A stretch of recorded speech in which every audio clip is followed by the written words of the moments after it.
Born on the 12th of October, 1990, Holly Lynn Bobo spent her formative years in Darden, Tennessee, a tranquil community home to just a few hundred residents, far removed from the clamor of urban life. Her upbringing fostered a deep connection to the outdoors, and the Bobo family frequently engaged in activities like hiking, fishing, and swimming in the local creeks. Holly also possessed a notable talent and passion for singing, often lending her voice to services at her local church. After completing high school, Holly embarked on a path toward a healthcare career, enrolling at the University of Tennessee's campus in a neighboring town with the aspiration of becoming a nurse. By 2011, at the age of 20, her studies consumed much of her time. She also shared a significant relationship with her high school sweetheart, and the couple envisioned a shared future together. Despite the university's proximity, Holly chose to remain in her parents' custom-built home, a residence crafted by her father that held immense sentimental value for the family, making her feel no urgency to move out. The day of the 13th of April, 2011, began like any other, with Holly rising around 4:30 a.m. to prepare for her nursing classes. A few hours later, her parents departed for work, while her brother, Clint Bobo, remained asleep. At approximately 7:30 a.m., a phone call came from Holly's boyfriend. He was contacting her to confirm that her family wouldn't mind him hunting on her grandmother's extensive property. Their brief conversation concluded with Holly indicating she would soon be leaving for her university classes. Moments later, a neighbor stepping outside to enter his vehicle heard a piercing shriek emanating from Holly's residence. Believing a fellow resident might be in distress, he alerted his mother, who then immediately contacted Holly's mother, Karen. Growing increasingly concerned when Holly's phone went unanswered, Karen decided to abandon her work and hasten back home to check on her daughter's welfare. Meanwhile, Clint, still sleeping when the scream occurred, was roused by the unusually loud barking of the family's dog in the backyard. This prompted him to look out his window. He observed Holly in the garage with a man wearing camouflage attire. His initial thought was that the individual might be Holly's boyfriend, given his knowledge of the boyfriend's hunting plans and frequent use of camouflage. Though too distant to hear their exact words, Clint sensed from Holly's tone that she seemed distressed. He called his mother, intending to ask if Holly had altered her class plans or invited her boyfriend over. However, Karen swiftly interrupted him, emphatically stating the man was not her boyfriend. She then issued a startling command: to immediately retrieve a firearm and shoot the intruder. Shocked, Clint questioned her seriousness, to which she firmly replied, "Yes," before hanging up. When Clint looked back outside, he saw Holly being led away toward the adjacent woods, the camouflaged man holding her hand. This time, he noted that the man was noticeably taller and more heavily built than her boyfriend. Still grappling with the unfolding crisis, Clint frantically attempted to call Holly's phone, then her boyfriend's, but neither call connected. Concurrently, his mother had already placed a desperate 911 call, which, unfortunately, was initially misdirected to a different police station due to her work location in a neighboring county. Soon after, Clint called his mother back, relaying that Holly had disappeared into the woods with the man. He then armed himself and rushed outside. By this time, Holly was no longer visible, but Clint discovered distinct blood spatters inside the garage, prompting his immediate call to emergency services. Officers arrived within minutes, but Holly had vanished without a trace. Clint directed them to the blood in the garage and provided details about the man he'd witnessed, including his long, dark hair and deep voice, though a cap had obscured his face. The initial police response was widely criticized for its lack of urgency and experience in handling such a severe incident. The local department, unaccustomed to major crime, reportedly failed to secure critical areas like the woods surrounding the property or the blood-stained garage, nor did they promptly interview neighbors. Upon their return, Holly's parents quickly realized that effective measures to find their daughter were not being swiftly implemented. Following persistent pleas and fervent urging from the family, officers eventually organized a proper search of the woods, interviewed residents, and brought in forensic experts to analyze the blood found in the garage. They also conclusively verified Holly's boyfriend's alibi, confirming he had been hunting elsewhere. Initial searches of the wooded areas proved fruitless. Investigators then sought GPS data from Holly's mobile device, which indicated it traveled north for approximately 30 minutes before reversing course. The last signal emanated from a wooded spot merely a few hundred yards from her residence, after which the device appeared to have been deactivated. A subsequent search of this area yielded Holly's phone, though its SIM card had been deliberately removed. Still, there was no sign of Holly herself. In the ensuing days, an odd pattern emerged in the small town. Holly's personal effects began appearing in various, seemingly random locations. Her lunch container was found on a street, followed by a receipt with her name, and then her school card. The baffling nature of these discoveries left police pondering whether Holly herself or her abductor was strategically leaving them. With no progress in locating Holly, investigators broadened their focus to individuals with criminal histories in the vicinity. Attention soon shifted to Terry, a local man with multiple past assault convictions. A closer examination of his record revealed that his victims shared striking age and appearance similarities with Holly. Furthermore, Terry's height and build matched the description of the man seen with Holly. Despite a warrant-backed search of his home yielding no evidence and weeks of wiretaps failing to connect him to Holly's disappearance, he remained a person of interest. The search expanded, encompassing more volunteers, but sustained ground operations were eventually called off as months passed without results. The focus then shifted entirely to investigating potential suspects, yet this avenue also produced no immediate breakthroughs. Holly's family experienced profound devastation, consumed by agonizing uncertainty about her whereabouts and fate. They publicly voiced strong criticism of the local police department, lamenting the perceived inaction during the crucial first 72 hours, a period often decisive in missing persons cases. Despite their frustration, formal complaints, and incessant calls for a more proactive investigation, Holly's fate remained unknown for 3 excruciating years. A significant turn occurred in March 2014, when police arrested Dylan, a local man known for substance-related issues, on charges of illegal weapon possession. During interrogation, Dylan made an unexpected admission. He claimed he had seen Holly after her abduction. According to Dylan, on the day Holly disappeared, he had gone to his brother Zachary Adams' house to collect a vehicle.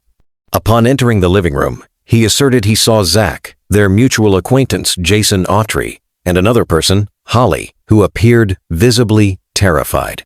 Dylan stated that Zach explicitly informed him he had abducted Holly, assaulted her, and even recorded the act. Regarding subsequent events, Dylan only stated that Holly was killed soon after her abduction, emphatically denying his own participation in the murder. He also mentioned that his brother had been wearing camouflage that day. Subsequently, police brought Zach and Jason in for questioning, but both adamantly denied any involvement in Holly's disappearance. Searches of their residences for evidence or the alleged video yielded nothing. Soon after, a woman contacted police with another surprising account. She claimed that while previously living with a man named Jeffrey, he had shown her a video clip depicting a man assaulting a young woman. Jeffrey purportedly told her the woman in the video was Holly and the assailant was Zach, adding that his brother Mark had filmed it. Detectives met with this woman, who agreed to call Jeffrey while they recorded the conversation. During the call, she referenced the video, and Jeffrey's responses led detectives to believe he had indeed shown her the recording.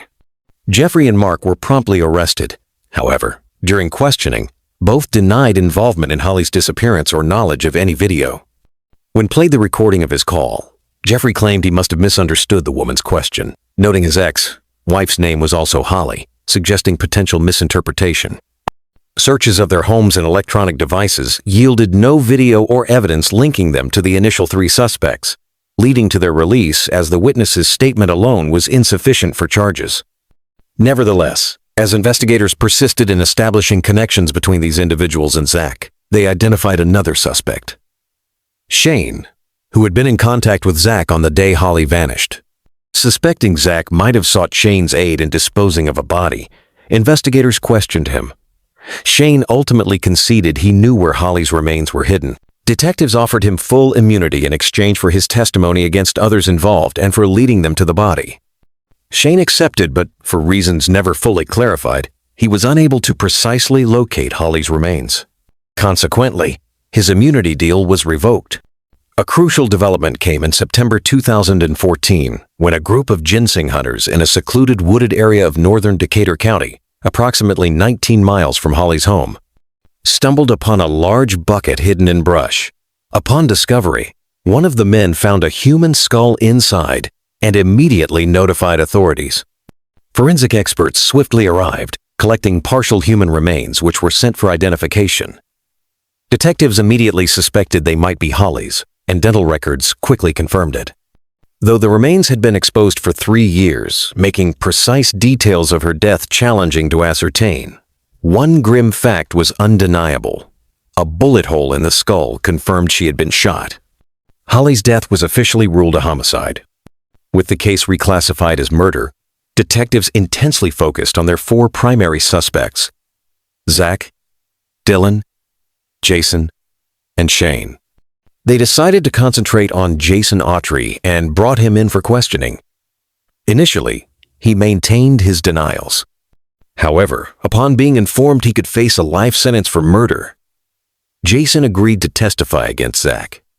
Jason Autry's subsequent testimony painted a harrowing picture. He claimed that on the day of Holly's disappearance, he went to Zach's house to purchase drugs, finding Zach, his brother Dylan, and Shane already there. He testified they informed him they had killed Holly and now needed to dispose of the evidence. Jason alleged that Zach then revealed Holly's body, wrapped in a blanket, in the trunk of his car. Zach asked Jason to help, and he agreed. While Shane allegedly burned Holly's belongings in a barrel, Jason and Zach drove to the Tennessee River Bridge to throw her body into the water. However, as they pulled her from the trunk, Jason testified, Zach shockingly realized she was still alive and then shot her. Fearing the gunshot would attract attention, Zach abruptly altered his plan. He placed Holly's body back in the car and drove off to find another hiding place, dropping Jason off along the way. Later, when Zach contacted Jason, he mentioned he had hidden Holly's body in the woods, though notably, the location he described was not where her remains were eventually found. Jason's account of the abduction's genesis also presented inconsistencies. He asserted that Zach, his brother, and Shane initially went to Holly's brother's house to teach him how to produce illegal substances. There, they encountered Holly, who allegedly became enraged upon hearing their plans and ordered them to leave. Concerned she would expose their illegal activities, the trio purportedly decided to abduct her. This version raised several questions. First, Holly's brother consistently denied any interest in making illegal substances or discussing it with any of the suspects. Second, when he woke up, he only saw one person with his sister, and that individual's description didn't match Zach's, but more closely resembled Shane's build. The whereabouts of the other 2 suspects during this precise moment remained unclear. Jason also claimed that after abducting Holly, the 3 men took her to an old barn belonging to Shane's grandmother, where they assaulted her. It's noteworthy that a check bearing Holly's name and her school card were indeed found less than 100 yards from Shane's house, aligning with this part of Jason's narrative. Against Zach and his brother, several pieces of circumstantial evidence emerged. Multiple neighbors reported seeing a white pickup truck speeding away from Holly's house shortly after her abduction, and Zach owned a similar vehicle that was also captured by a surveillance camera near her home. Zach's ex-girlfriend told investigators he had occasionally threatened her with phrases like, "I'll tie you up like Holly," and "no one will ever see you again." Several other witnesses claimed Zach had directly or indirectly implied his involvement in Holly's disappearance. Police also learned that Zach had threatened his brother, warning him of similar fates if he cooperated with the investigation. Detectives also discovered from a local resident that after the murder, Shane and Zach offered him a gun in exchange for illegal substances. The resident accepted and later discarded the weapon into the water, where police eventually recovered it. However, no fingerprints or DNA were found on the firearm, preventing its direct link to the crime. As the prosecution meticulously prepared for trial, compiling all available evidence, the case took another unexpected turn. Shane, who had initially agreed to cooperate but failed to lead investigators to Holly's remains, was found deceased in a hotel room. Authorities concluded his death was by suicide, though the precise motive remained unknown. His lawyer attributed it to pressure from investigators, asserting they had threatened Shane with a lengthy prison sentence. The trials of the suspects were conducted separately, commencing with Zach's in September 2017, 6 years after Holly's disappearance. Although Zach maintained his innocence, Jason Autry's detailed testimony, combined with the various pieces of circumstantial evidence, weighed heavily against him. After several weeks, the jury found him guilty of murder, sentencing him to life in prison, along with 2 additional 25-year terms for kidnapping and assault. Zach Adams continues to assert his innocence. In January 2018, Dylan Adams faced trial. He opted for an Alford plea, a legal strategy allowing him to accept a conviction and sentence without formally admitting guilt, acknowledging that the prosecution possessed sufficient evidence for a conviction. He received a 35-year prison sentence with no possibility of parole. However, since his plea, Dylan Adams has recanted his initial confession, alleging it was coerced and that he falsely implicated his brother to avoid a life sentence himself. Jason Autry, whose testimony was pivotal in Zach Adams' conviction, ultimately pleaded guilty to lesser charges, including solicitation to commit murder and facilitation of especially aggravated kidnapping. He received an 8-year sentence with the possibility of early release. While he was indeed released in 2020, his freedom was brief.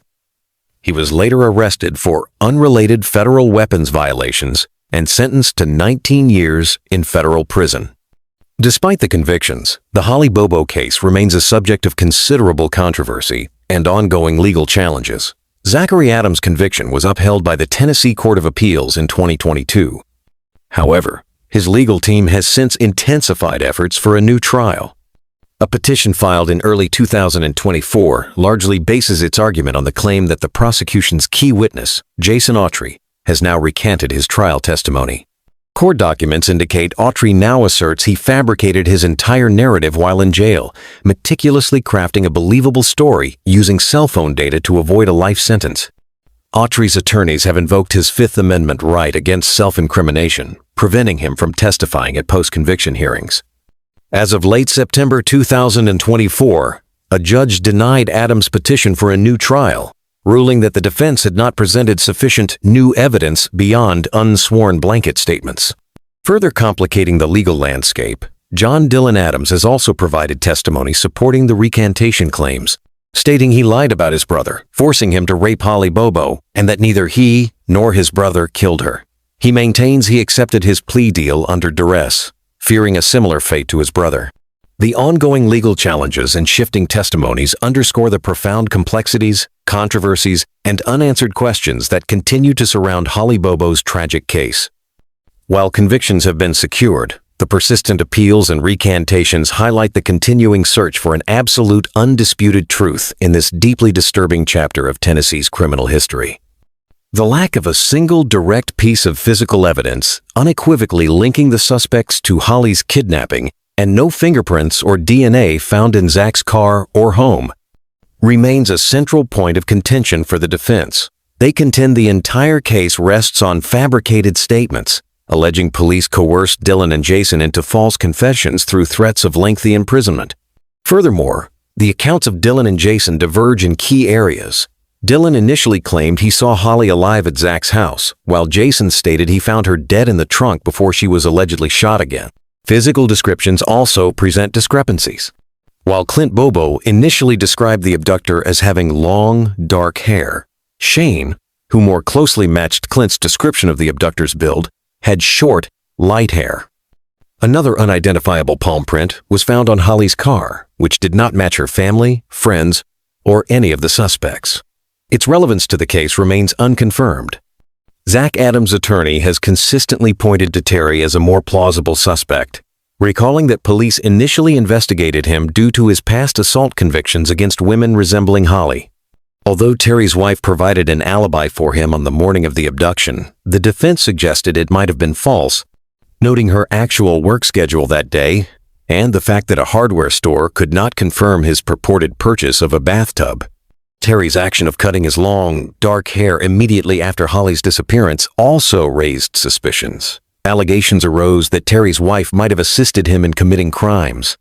Moreover, forensic experts could not entirely rule out a match between Terry's palm print and the one found on Holly's car, unlike all other ruled-out individuals. Despite these arguments, the prosecution remained resolute, asserting that the cumulative weight of circumstantial evidence unequivocally demonstrated the suspect's guilt. The path to justice has been fraught with twists, even post-conviction. Jason Autry's early release after only 3 years was short-lived as he was rearrested on federal weapons charges. Then, in early 2024, a bombshell.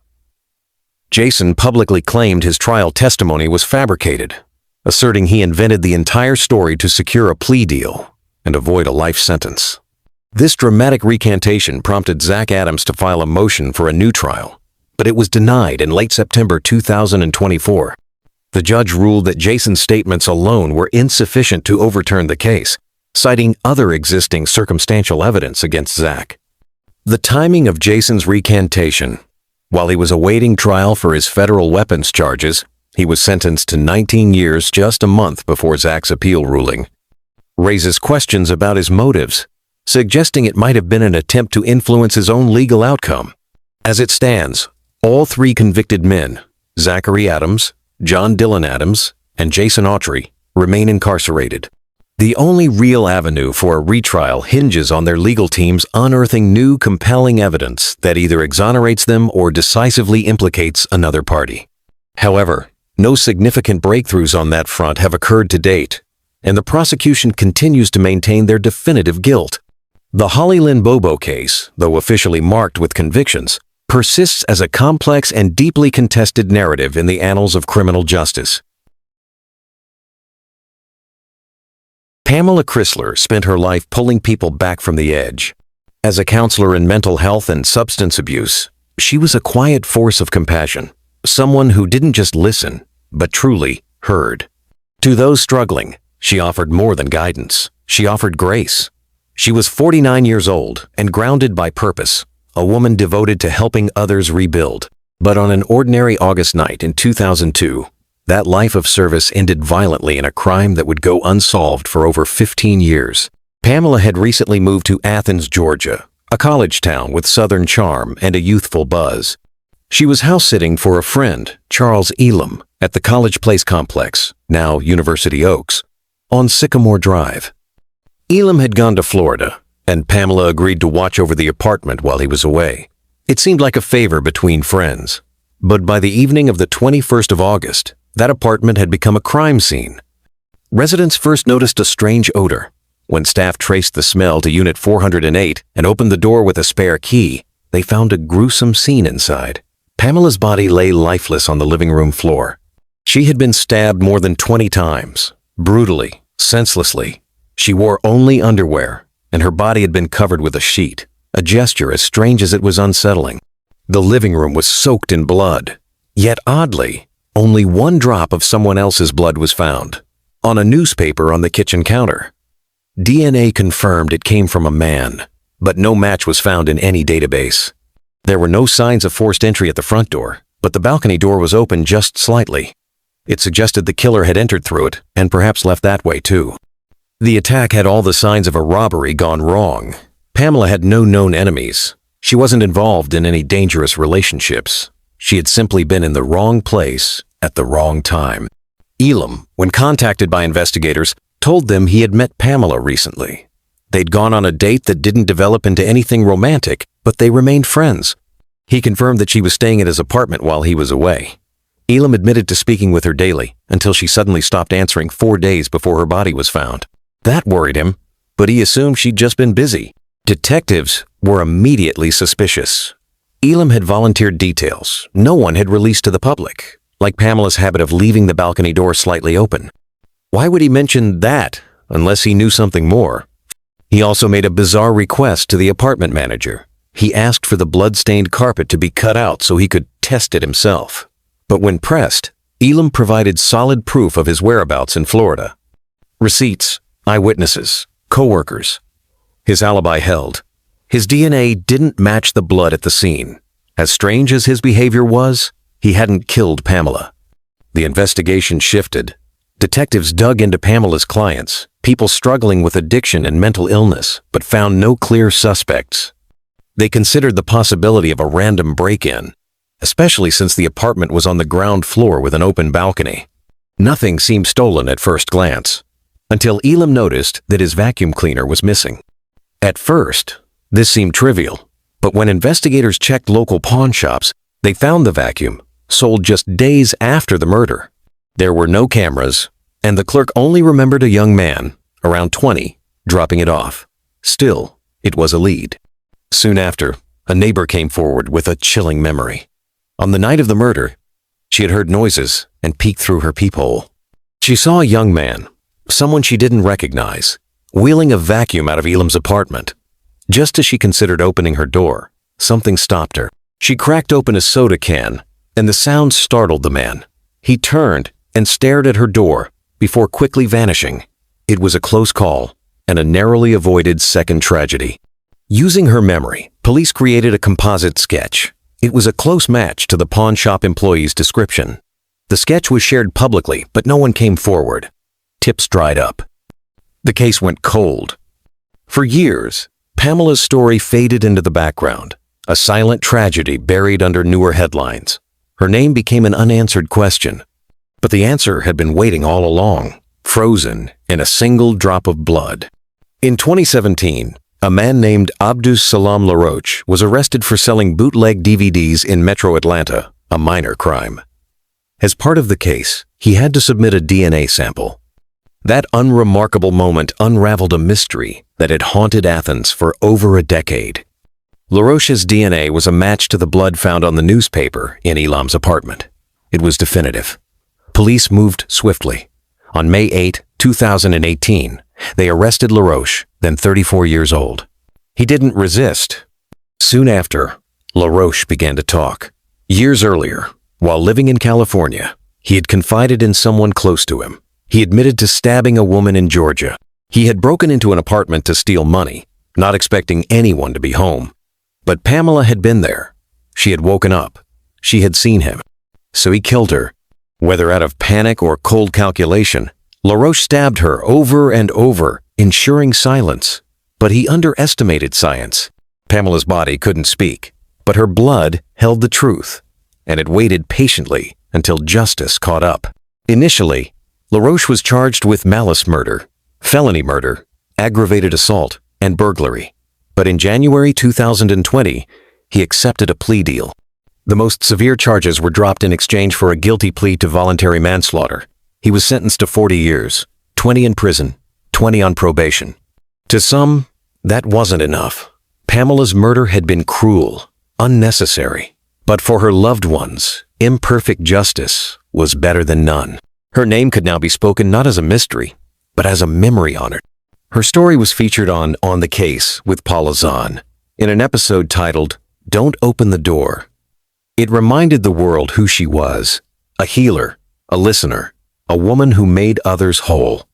Pamela Chrysler didn't live to see justice served, but her death did not disappear into silence. One drop of blood, one fluke arrest, one database match. It was enough to finally close the case.